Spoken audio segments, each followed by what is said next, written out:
Are there any common errors that you can mention, relationship to culture and country? All the errors that I mentioned earlier were general Muslims throughout the world. There are some errors which are made mainly by people living in a certain country, belonging to a certain culture. For example, in the Indian subcontinent, there are people living in India, in Pakistan, in Sri Lanka. During Ramadan, many of the Muslims, in the night, they play night cricket. And they spend most of the time in night cricket rather than doing ibadah of Allah subhanahu wa ta'ala. So this playing night cricket is more common in the Indian subcontinent.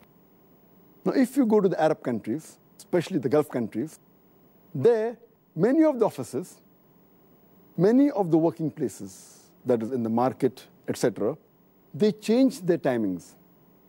They hardly work for a couple of hours in the daytime, and they open most of the time during night.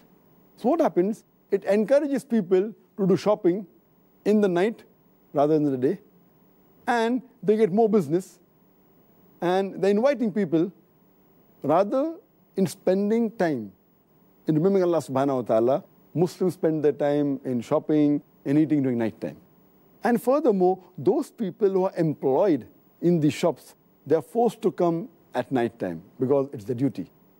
So these Muslims are even preventing their employees, rather than remembering Allah subhanahu wa ta'ala, they're involving themselves in business and spending most of the time in activities which are not according to the Sunnah.